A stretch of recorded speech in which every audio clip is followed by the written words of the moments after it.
Okay, listen, students, we were doing some questions of this chapter.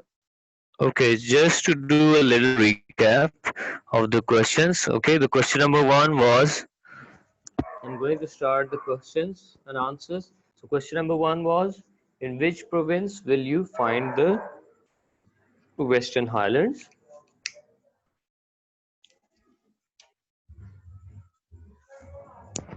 कौन से province के अंदर वेस्टर्न हाईलैंड्स होते हैं?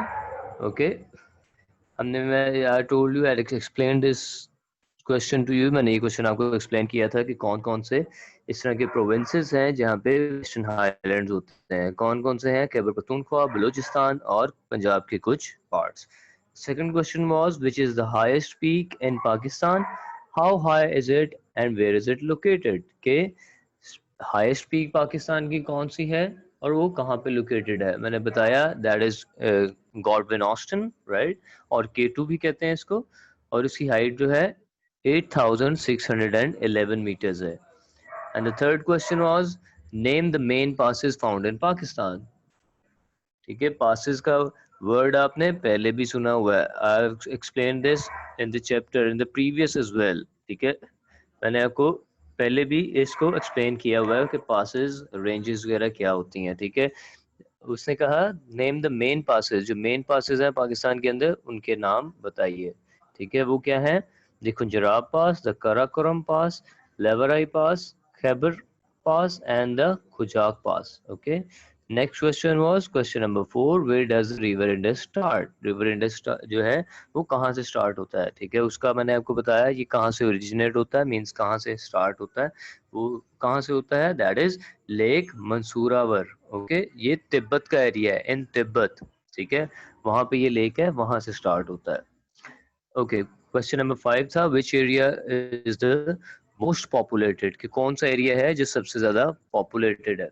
ठीक है, वो कौन सा है? That is Indus plains. ठीक है, ये एरिया सबसे ज्यादा पॉपुलेटेड है. ठीक है, ये मैंने आपको एक्सप्लेन किया था. And question number 6 is how are some areas of the country supplied with water. के पाकिस्तान के, हमारे कंट्री के, मुल्क के कुछ एरियाज में पानी किस तरह सप्लाई किया जाता है. ठीक है, and the answer was by the system of irrigational canals. ये जो नहर बनी होती है, ठीक है, इसके जरिए लैंड्स को, ठीक है, क्या किया जाता है? उनकी वाटरिंग रहती है, उन्हें पानी दिया जाता है क्रॉप्स को.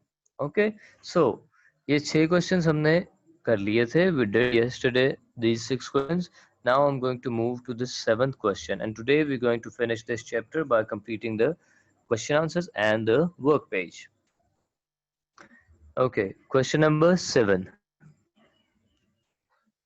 Describe the course of river Indus from its source as far as Kalabag. कह रहा है क्वेश्चन को, first of all what you need to do is, सबसे पहले आपने क्वेश्चन को समझना होता है. ठीक है, कि व्हाट द क्वेश्चन इज. ठीक है, क्वेश्चन क्या है, ठीक है, वो आपसे क्या पूछना चाह रहा है क्वेश्चन के अंदर. ओके, उसको अच्छे तरीके से समझ के then you have to answer the question. Okay, फिर आपने क्वेश्चन को आंसर करना होता है. ठीक है, क्वेश्चन क्या है कि रिवर इंडस जो है, ठीक है, describe the river Indus. River Indus को, उसके कोर्स ऑफ रिवर इंडस को डिस्क्राइब करें. ठीक है, कहाँ से? कालाबाग से. ठीक है, from it source as far as Kalabagh. ठीक है, ओके, कालाबाग से पहले का जो सोर्स है, मतलब कि उससे पहले कहाँ से आता है, ठीक है, उसको वो कह रहा है आप डिस्क्राइब करें. Okay, now the answer. River Indus originates in the Himalayas. ठीक है, सबसे पहली बात, रिवर इंडस जो है, ठीक है, ये कहाँ से ओरिजिनेट हुआ होता है?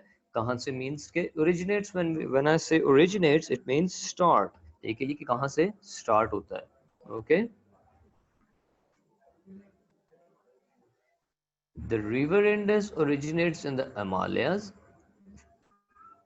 It flows between the Himalayas and the Karakoram mountains until it reaches Pakistan. ठीक है, ये हिमालय से ओरिजिनेट होता है. ठीक है, और ये हिमालयस और कराकोरम के दरमियान में फ्लो करता है और पाकिस्तान पहुंच जाता है, ठीक है, पाकिस्तान पहुंच जाता है।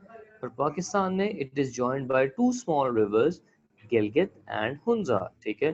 फिर इसके दो रिवर्स और इसके साथ मिल जाते हैं, वो कौन कौन से हैं? The Hunza river and the Gilgit river.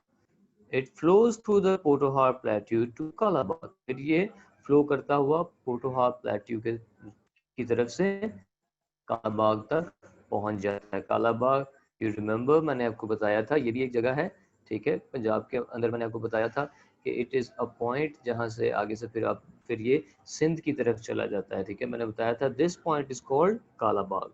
Okay, question number 8 now.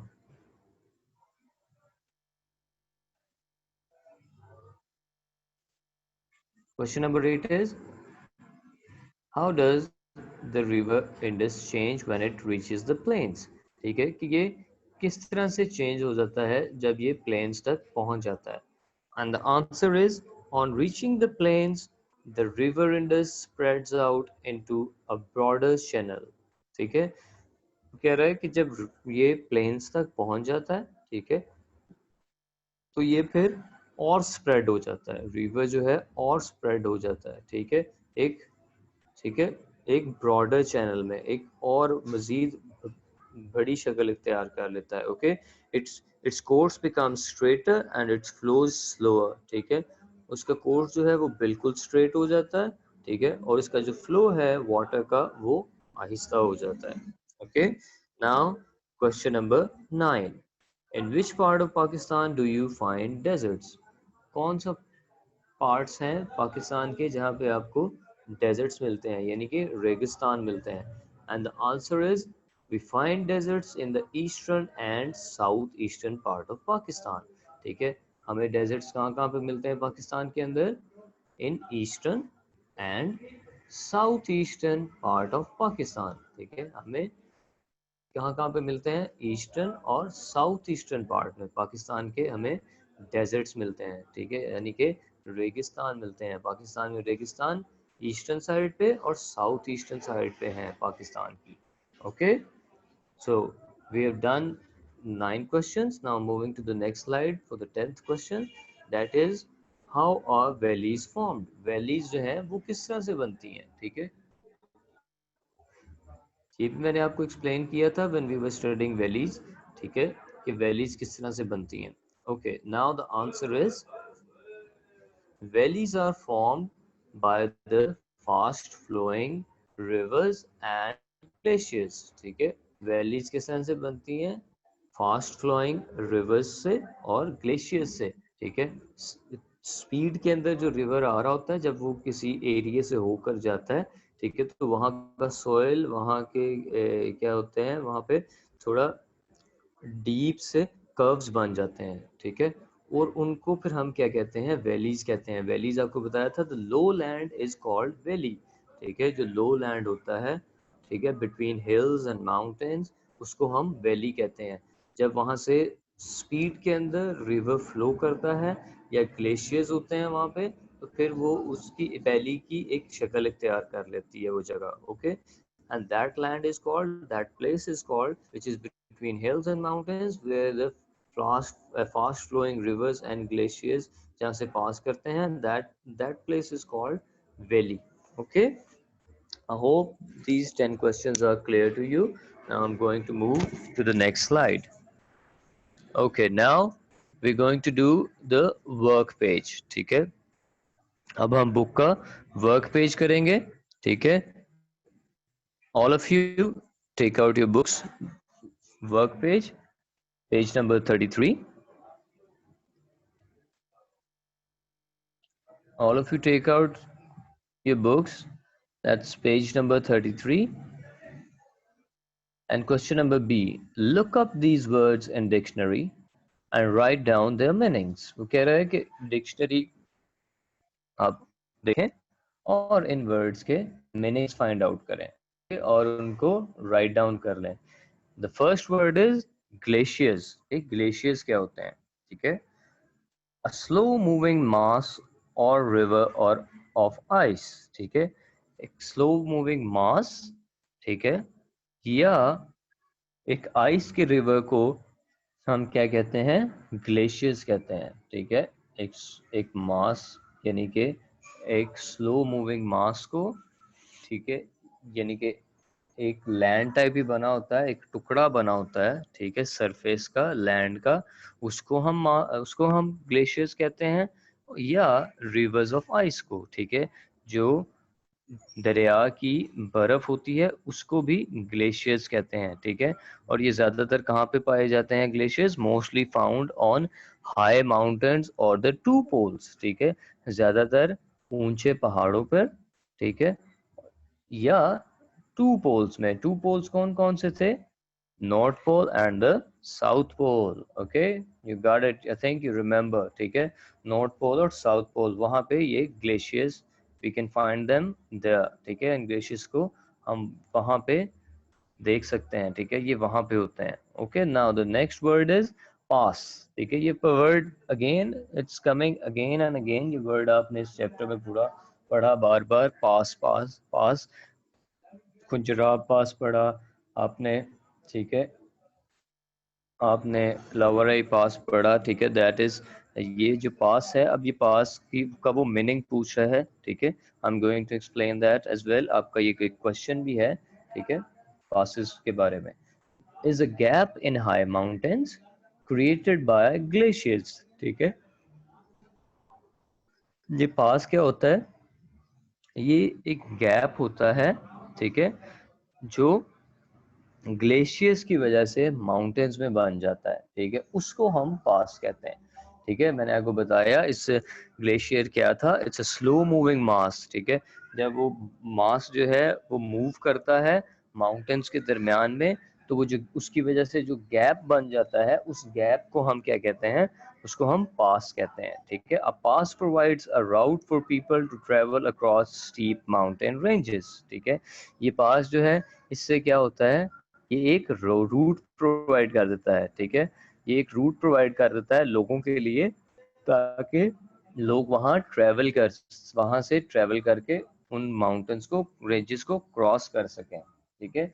Obviously try to understand it, जब वहां से ग्लेशियर मूव करेगा हाई माउंटेन्स के दरमियान से, तो वो जगह जो है, ठीक है, वो जो गैप बनेगा उसकी वजह से, उस गैप को हम पास कहते हैं, और उस गैप के थ्रू फिर लोग क्या करते हैं, अपने अपना रूट इख्तियार करते हैं, ठीक है, अपना रास्ता इख्तियार करते हैं ट्रेवल करने के लिए। Okay, now the third word, तीसरा वर्ड क्या है, वैली, इसका मीनिंग देखेंगे हम।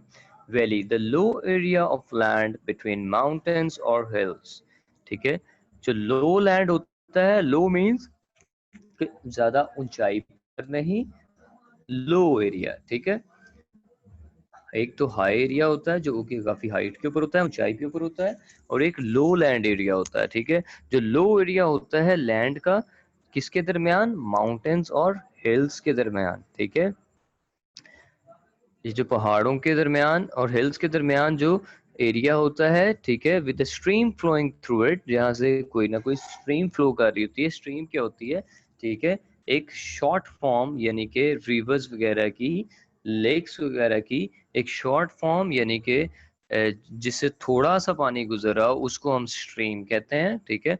वो स्ट्रीम जहाँ से गुजरती हो, ठीक है, बिटवीन माउंटेन्स और हिल्स, इसको हम वैली कहते हैं, that is called valley. Okay, now the fourth word is plateau, ठीक है, plateau क्या होता है, an area of fairly level high ground, ठीक है, वो एरिया जो कि ना ज्यादा हाई हो और ना ज्यादा लो हो, उसको हम क्या कहते हैं, उसे हम प्लेट्यू कहते हैं, a fairly leveled area। okay,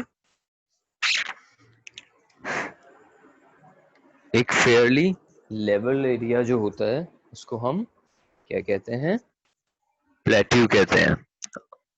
okay, एक जो लो लैंड था, ठीक है, उसको हम क्या कहते थे, वैली कहते थे, ठीक है, और जो थोड़ा फेयरली हाई हाई ग्राउंड होता है, ठीक है, उसको हम क्या कहते हैं, उसको हम प्लेट्यू कहते हैं।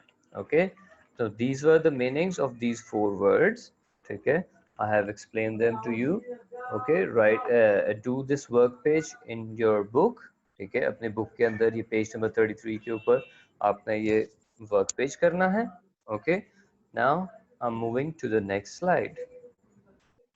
Okay, there are some other words as well. इनके भी मीनिंग्स हम देख लेते हैं. हमने 4 words के मीनिंग्स देख लिए. Now we're going to move to the 5th one, which is delta. ठीक है, कि डेल्टा किसको कहते हैं. ठीक है, the mouth of a river is called delta. River के माउथ को क्या कहते हैं, डेल्टा कहते हैं. Okay, and the sixth word is basin. ठीक है, बेसिन क्या होता है. ठीक है, okay, a depression in the earth's surface, rivers have basins where water collects from its tributaries. ठीक है, अर्थ सरफेस पे, ठीक है, रिवर्स के पास बेसिन्स भी होते हैं. ठीक है, जहाँ पे थोड़ा थोड़ा पानी इकट्ठा हो जाता है. ठीक है, जहाँ से वो अपने ट्रिब्यूटरी से क्या करता है, वाटर कलेक्ट करता है. उस जगह को हम क्या कहते हैं, बेसिन्स कहते हैं. Okay, now seventh word is tributary. अब ये मैंने बताया water collect from its tributaries, basin के मीनिंग के अंदर. अब ट्रिब्यूटरी क्या होती है, अ रिवर और stream flowing into large river और lake is called a tributary. ठीक है, रिवर या एक स्ट्रीम मैंने बताया था आपको कि एक जिस तरह से छोटी फॉर्म के अंदर कोई इस तरह से दरिया या पानी का कोई भी फ्लो जो गुजर रहा होता है. ठीक है, उसको हम स्ट्रीम कहते हैं. वो जब एक बड़े दरिया के अंदर या एक बड़े लेक के अंदर दाखिल होता है, ठीक है, तो उस जगह को हम क्या कहते हैं, ट्रिब्यूटरी. ठीक है, जब वो किसी लार्जर रिवर में और लेक के अंदर जब एंटर होता है, ठीक है, कोई भी रिवर, उसको हम ट्रिब्यूटरी कहते हैं. अ रिवर और stream flowing into a larger river और लेक, ठीक है, is called a tributary. Okay, और जिस तरह मैंने बेसिन का आपको बताया था, ठीक है, rivers have basins where water collects from its tributaries. ठीक है, ट्रिब्यूटरीज से जब वाटर कलेक्ट होता है रिवर के अंदर, उसको हम बेसिन कहते हैं. और ट्रिब्यूटरी क्या है, ठीक है, वो जगह जहाँ पे रिवर या वाटर की जो स्ट्रीम्स हैं, फ्लोइंग स्ट्रीम्स, ठीक है, वो जब लार्जर रिवर के अंदर जहाँ पे एंटर हो रही होती हैं, उसको हम ट्रिब्यूटरी कहते हैं. Okay, gorge. ठीक है, गॉर्ज क्या होता है, a narrow valley between two mountains or hills with steep rocky sides, preferably with a stream passing through it. ठीक है, गॉर्ज वैली मैंने आपको बताया था क्या होती है. वैली होती है a place between the mountains and the hills. ठीक है, मैंने आपको बताया वैली होती है जहाँ से माउंटेन्स और हिल्स के दरमियान में जो जगह होती है. ठीक है, जो कि एक लो लैंड होता है, उसको हम वैली कहते हैं. अब गॉर्ज वो होती है जो एक नैरो वैली होती है. Narrow means sharp. ठीक है, नैरो का मतलब ये है जिसके साइड्स के ऊपर क्या होती हैं, रॉकी साइड होती हैं. रॉकी साइड्स मींस के इसकी साइड के ऊपर क्या होती हैं, रॉक्स बनी होती हैं. ठीक है, स्टीप स्टीप रॉक बनी होती हैं. स्टीप रॉक मीन्स कि थोड़ी नैरो. ठीक है, थोड़ी शार्प. ठीक है, ऊपर से जिसके इस तरह की रॉक्स जो ऊपर से थोड़ी इस तरह से बनी हो, स्लोप की तरह बनी हो. ठीक है, ऊपर से शार्प हो. ठीक है, जो ऊपर से जाके उनका एक कोना सा बन जाए. ठीक है, उनको हम क्या कहते हैं, ठीक है, उनको रॉकी साइड्स कहते हैं. ठीक है, जिन जिन वैलीज के दरमियान में, यानी कि जिन जिस वैली के दरमियान में, मैंने के दरमियान जो होता है वैली का, जिस माउंटेन और हिल्स के दरमियान में जो वैली हो और वो नैरो हो और जिसकी साइड्स के ऊपर रॉक्स और हिल्स के बिटवीन में रॉक हिल्स और माउंटेन्स के दरमियान में जहाँ पे रॉकी साइड्स बनी हो. ठीक है, उस जगह को, और जहाँ से पानी गुजर रहा हो, स्ट्रीम्स पासिंग थ्रू इट. ठीक है, स्ट्रीम्स जहाँ से पास कर रही हो, उसको हम क्या कहते हैं, उसको हम गॉर्ज कहते हैं. There is a slight difference between this. ठीक है, वैली के बारे में और इसके बारे में एक स्लाइट सा डिफरेंस है इन सब वर्ड्स के बारे में. There is a slight different, थोड़ा थोड़ा सा फर्क है इन चीज़ों के बारे में। So you need to be very careful, ठीक है, आप गौर से ज़रा समझिएगा ताकि आपको ये जो थोड़ा फर्क है आपको सही तरीके से पता चल जाए, ठीक है, बिकॉज इसके अंदर बिल्कुल थोड़ा थोड़ा सा माइनर सा फर्क होता है, ठीक है, और उससे एक पूरी एक जगह का, उस प्लेस का नेम जो है वो चेंज हो जाता है। जिस तरह गॉड जो है ये same, it's same like valley, ठीक है, सेम वैली की तरह होती है ये, ठीक है, that is between the mountains and hills, ठीक है, लेकिन वो वैली, ठीक है, जिसके साइड्स पे मतलब कि माउंटेन्स हिल्स हों लेकिन उसकी स्टीप रॉकी साइड्स हों, ठीक है, तो जब स्टीप रॉकी साइड्स होंगी, ठीक है, तो स्टीप रॉकी साइड्स होंगी तो फिर उसको क्या कहा जाएगा, उसको गॉर्ज कहा जाएगा। Okay, now moving to the next slide. Okay, this is the last question, that's question number D. ये लास्ट क्वेश्चन है, that's question number D. Okay, and question number D is, there are some important lakes in Pakistan, find out their names and locations। ठीक है, आपने ये कुछ lakes हैं पाकिस्तान के, important lakes दिए गए हैं, ठीक है, इनके नेम्स और इनके लोकेशंस को आपने मैच करना है कि ये कौन सा लेक कौन सी लोकेशन पर है, ये कौन सा लेक कौन सी जगह के ऊपर है। Okay, name of the lake is lake Saiful Malook, ठीक है, ये लेक सैफुल मलूक है, और लोकेशन इज कि ये कौन सी लोकेशन के ऊपर है, लेक सैफुल मलूक कौन सी लोकेशन के ऊपर है, ये कागान में है, ठीक है, ये कहाँ पे है, कागान में है। कागान क्या था, कागान भी एक वैली है, जिस तरह मरी एक वैली है, जिस तरह स्वात एक वैली है, हमने ये भी पढ़ा था वैलीज के अंदर। ओके, ये कागान के अंदर है। सतपारा लेक, ठीक है, ये कहाँ पे है, that is in Skardu valley, और स्कर्दू कहाँ पे आता है, गिलगित वाली साइड पे, ठीक है। Okay, that is in Skardu valley, Gilgit. Okay, now the next lake is Lulusar, ठीक है, दैट नेम इज लुलुसर, ठीक है, ये कहाँ पे है, नारायण वैली में। ये कौन सी वैली में है ये lake, that is in Narayan valley. Okay, now Manchar, ठीक है, ये मंचार कहाँ पे है, ये लेक कहाँ पे है, that is in Sindh province, ठीक है, ये सिंध में है। Okay, I hope you have this question number D is also clear to you, आपको लोकेशंस का पता चल गया कि ये लेक्स कौन कौन सी लोकेशंस में है, ठीक है। Now I am going to stop sharing the screen and teacher will send the whole slide, the complete slide of this chapter to you on WhatsApp, so that you may do the revision and do the question answers in your neat copies। okay, आपने ये question answers neat copies में कर लेने हैं, ठीक है, और आपने ये सारी slides, ठीक है, जो आपके साथ टीचर शेयर करेंगी, इनको भी एक दफा आपने पढ़ लेना है। okay, now I'm moving to the chat box now।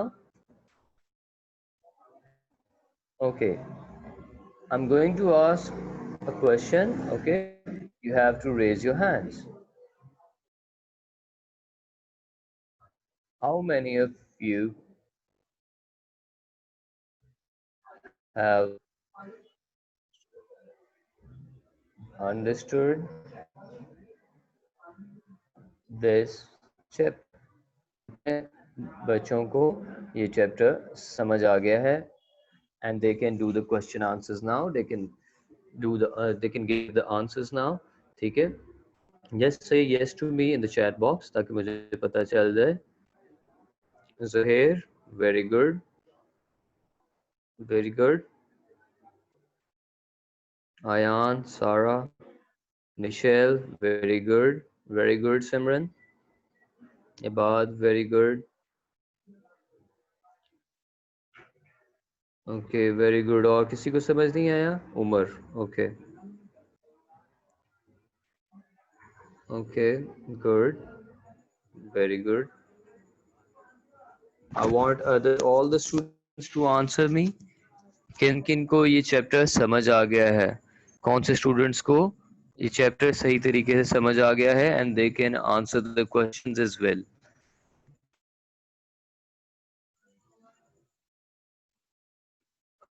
Okay, very good. Very good. Where are the other students? The same students are answering it. बाकी students कहाँ पे हैं? Ryan, okay, good. Ramla, very good.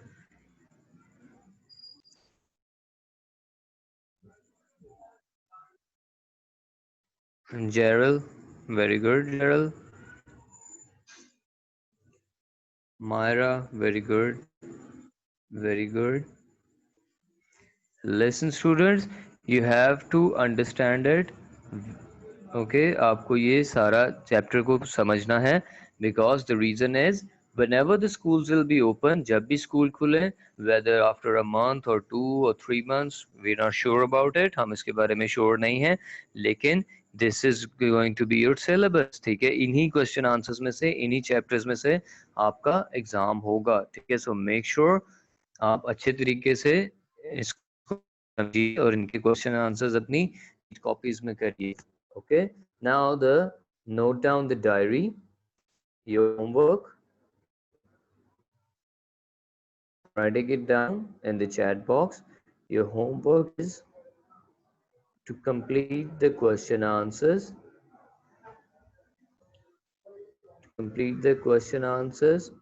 of chapter number 4. Complete the question answers of chapter number 4 in your neat copies. Okay, take out your diaries and write it down. Write down your homework, and your homework is to complete the question answers of chapter number 4 in your neat copies.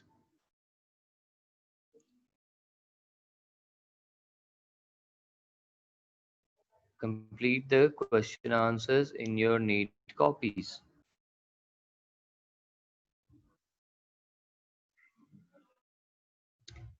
This is your diary, note it down. Yes, work page as well. Thank you.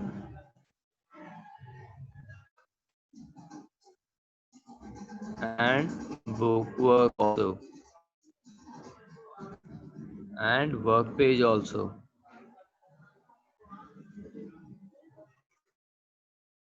Okay, you have to do the work page as well. Your homework is to complete the question answers in your neat copy and your work page in your book. Okay, so thank you very much. Thanks for your time. Okay, God bless you all. See you next week. Stay home and stay safe. Okay, Thank you very much, sir. thank you very much, teacher.